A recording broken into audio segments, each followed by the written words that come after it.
More changes at New Mills, so stay tuned and all will be revealed.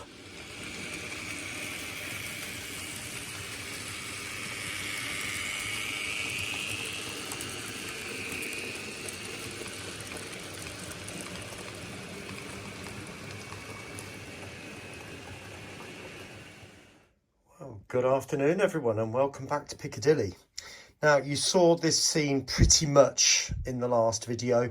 I have decided to modify these ever so slightly. I've removed the cardboard backing, folded them over, and I'm now going to hot glue them into the positions, and then I can just sort of pack them out with more foliage, whatever, and then start to build up this scene here. Now, the way I'm going to do that is with brown packing paper. It's come, I wouldn't say in abundance, but there's certainly enough to do what I want to do here. So I shall literally just pack it down, and then if I decide then to put anything else in here, I can soon change it, whatever, but I'll get that certainly shaped out first of all. It's better to get this side done instead of getting all this side done first and having to lean over it. That's what I'm thinking. Right, just as a little catch-up from the last video, you might remember me saying about putting in a road and joining up that road just there. Well, I'm not totally sure, because that's got to be the width of the road so I could fit two buses down by the side of each other, but I just don't think I've got the space, to be honest. So I think I'm going to have to think about that. Might be able to manage a path, and then maybe that road sort of goes straight across there and then into New Mills, because I'll tell you what I'm going to do with that shortly into the new year, or towards the new year anyway. But I've got plans for that, which has changed yet again, I'm afraid. But hopefully you'll like what I've got in mind. But yes, I think that road might be able to sort of take a turn off and go back that way. That might work, and then I can carry on with the bank down this way and sort of bank it over as I originally planned.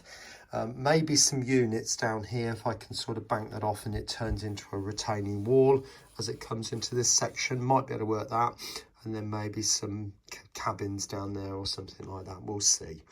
All right, anyway, let's move on.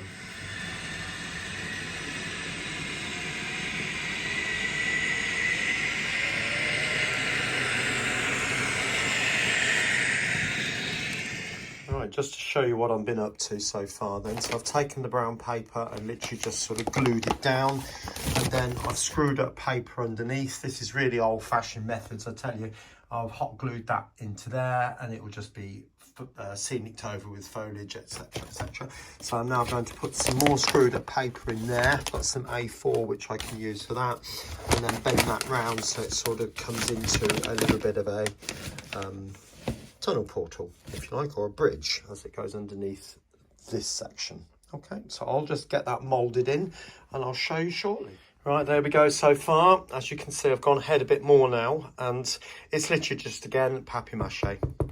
Perhaps not quite as firm as this one was, but nevertheless, it's pretty much free. You don't have to spend huge amounts of money on base layers. It really is. It can be really cheap. And going back to the really old-fashioned methods, underneath here is screwed up paper that helps to give the form. You know, it's cost next to nothing, so you know, some of you might think, yeah, it looks it, but I think at the end of the day, what you do with the substructure is entirely up to you, but it's the effect comes with what you do on top, and that's probably more important, to be honest with you. So I'm now going to start scattering this up, obviously with just basic scatters for the time being. That's sand, and then I should be putting on some variable browns and then going in with greens and then some coarse foliage, that type of thing, and build it up a little bit by little bit, and I'll show you again very shortly. Right, just to show you the next bit, so you can see I've put some scatters over that. Now this bit here I've put filler because obviously we've got vertical surfaces. Now that filler is just drying at the moment, so that will get painted varying greys and browns with a black wash over it, and just to accentuate it. But lots of different scatters over the tops there, so some darks, some sandy colours. And I think, to be honest with you, a lot of it is all about creating lots and lots of different colours to create the one, if you like. One colour is never just one colour, it's made up from many, many colours. Now, this stuff here is not microfiber, but the stuff you find in stuffed toys. Now, my mother bought a load of this stuff, so I've got tons of it. So I just dyed it black, so it's come out this sort of grey colour, which is not ideal, to be honest, but when you tease it out, just take a small amount and then just pull it until you get this type of thing. And so what you do then, I've got some adhesive or some spray.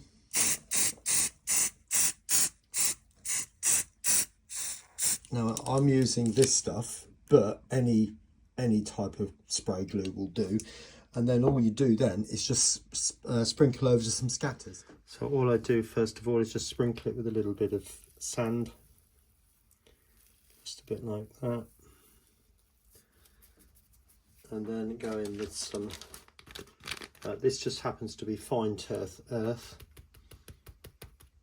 Very, very lightly. The whole thing. You don't want to get too deep. You don't want it, you want it to sit on the surface and leave the strands, if you like, which will be your branches and your twigs. So that's that much. Okay, and I'll go in with a bit of, this is green blend from Fiddle and Scenics, but again, any you like.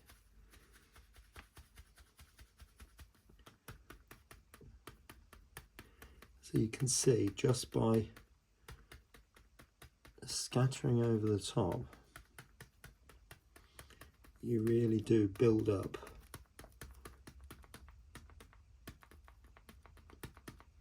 quite a nice arrangement, like so. So this look a bit bland in places, a bit bare, but I'll sort that out in a second. Oops. Okay, so I do need to sort out down here because you're seeing it more from the side, whereas I'm looking at it from above and it looks okay. Right, so there you can see I've gone ahead and done both sides now. Now that's gluing, hence the sort of white nature of it all. It's just sopping with white glue, so obviously that needs to dry. Now, once that's gone off, the next stage then is to start thinking about trees, and there needs to be loads. I've got a plan for those, different sorts, but obviously they will need to be scattered all along. Somebody made a comment with regard to if I put trees along here every time I go underneath, I'm going to catch them. That was what was happening before. And so obviously I'm very keen to try and stop that from happening again. What I am thinking about doing is putting some kind of guard all along here. It might be a piece of acetate so that it doesn't take away from the actual trees themselves. Obviously this will be a flat surface, but that would be the viewing edge, if you know what I'm trying to say by that. So I'm not overly worried, but we'll cross that bridge a bit nearer the time, I think. But at the moment, I think that's going to come out absolutely fine. Obviously, it just needs to dry. I'll show you a bit more once it's done. That bit there, those sort of white areas, they still haven't gone off yet, but I'll address those a bit nearer the time as well when that's all dried. Okay, speak soon. Right, next up, I did say that I was going to make the trees first, but to be fair, I think I want to get the track detailing in and then get ballast up to about here, all of that, get that done, and then this scene will start to look a little bit more complete, even if it's not got the trees in it. So I've stuck down a couple of boxes. That one's a bit skew. Hopefully there's still time in there on the glue, that is. Yep, just about. And now I'm going to start putting the track trunking in.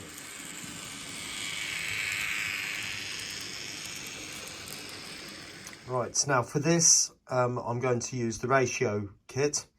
Now, I can 3D print these, and I will 3D print these, but I've got these spare, and it seems daft not to use them. So I've got a few bits. If I need any more to come along here, then I will just 3D print those and just adapt it as necessary. There's one signal there, and there's one signal there, and there's another signal for this direction just here. Now that doesn't appear to have any trunking this way, so I'm not totally certain of how the wires, they must go under the track somehow, but I can't see it. But there is definitely trunking coming from around about this box, I think, and then straight down here. Incidentally, there is another signal just around about the bottom of the steps, to be honest, to stop people from going up that little bit of platform. So it acts as a bit of a barrier as well. But right, I will get those stuck on and I'll show you that very shortly. So I think I'm going to crack on and get the track ballasted now that the trunking is in. So the first thing you'll perhaps notice is that there are gaps in the track. Now, yes, I am aware this gap across here, and I have effectively sealed it up. I think if I do need to break it apart, it will come apart, and I don't think that'll be too much of a disaster. But obviously, I'd need to think very, very carefully how to do that, because I've forgotten all about that, and I've sealed that in as well, but never mind. This board here will still come out, because when I make this station here, then I will need to release that, because otherwise it's going to be very difficult to build underneath the shelf, as you can appreciate. So we'll cross that bridge as a bit nearer the time. So my first job then is to get these sleepers fitted.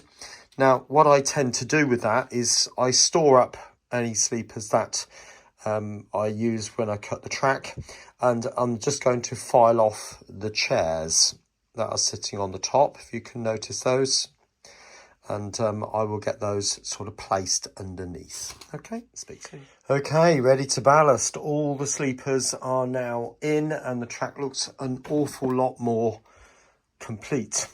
So next stage then, ballast. Now, I'm not going to go through a ballasting video with this because, to be honest with you, it literally is putting it on and spreading it out. But what I will say is I always use a spoon. I don't go for these fancy gadgets, purely because you go so far and then you've got to do the points by hand anyway. So I can't see the point in spending out for the fancy gadget. But I understand if that's your choice, then feel free, obviously. But for N-gauge, I always use kiln-dried sand. And the reason for that is because if you use anything bigger, you've got to remember a piece of ballast will fit in an N-gauge person's hand. And an N-gauge person is that big. So bear in mind how big their hand is going to be. So that's why I use sand, because it's probably going to be similar to the right size. And as you can see, that doesn't look too bad, does it? So I will get that done and I'll show you when it's in.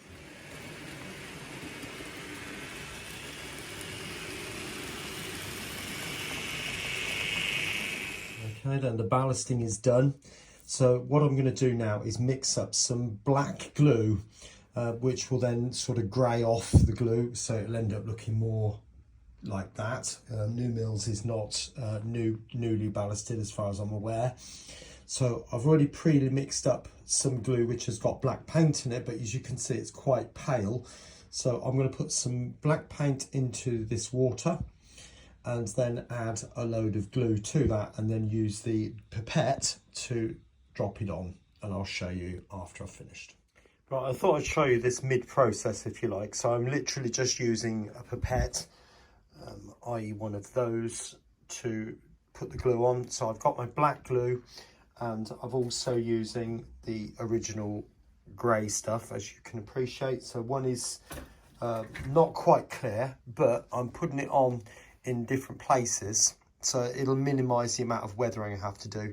This area here will come up probably more this sort of colour, but I don't, so I shall add a little bit of black to that and just keep adding a little bit of black, a little bit of clear, just to vary the tones a little bit. It will look a bit of a sloppy mess for a while, but it will be fine. Now, some of you might be thinking, oh, he's glued up the point. Now, in my experience, if you just keep checking it every now and again. It's absolutely fine. If necessary, I'll give it a squirt with some WD-40, and again, it will be fine. I know some of you might think, oh, that's horrific, but I've done it, and it's all right, honestly. But I can appreciate if you don't want to do that, that's up to you. But whatever works for me and whatever works for you, that's the way I look at things. Okay, so I will crack on with this, and I'll show you the completed picture once we have done. Thanks. There we go. Yeah, you gotta laugh, haven't you? It will calm down, I promise. I'll show you later. All right, so there we go. It is the next day now, and you probably see things do seem to have settled down a little bit in terms of colours. Well, the reason for that is because I've gone over it with a slightly darker brown, just to sort of darken those light areas off a little bit. It was looking a little bit diseased, I have to be honest. I think I put a bit too much black in the mix compared to what I normally do. But I think that will settle down perfectly fine. And it certainly looks okay at the moment, so I can't really see any reason why it shouldn't. We seem to have ended up with some flecks of white glue in the paint, because I did use that pot for glue at one point. So again, that will just dry clear whenever it's ready.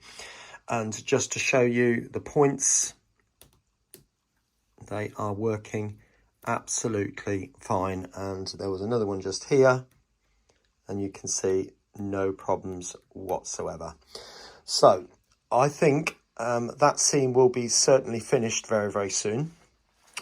Once this is dried, I think it's going to take a few days to go off because it isn't warm at the moment. But you know, considering this time of year, I think it will probably take about 2-3 days. Maybe we'll see what happens. But it's certainly coming together now, isn't it? So you can see there's a lovely long run now into New Mills, which is what that actually is. And once I've got some trees along both sides as well, that will create a lovely vista, I'm sure, going into New Mills. So that would be a lovely shot going in and coming out. And you've got the shed in the background as well. So, you know. Anyway, I think I'm going to leave the video there. And just in case I don't get a chance to say it again, have a lovely Christmas and just have some fun. Yeah. Anyway, take care of yourself, and I'll catch you very, very soon here on Piccadilly. Bye for now.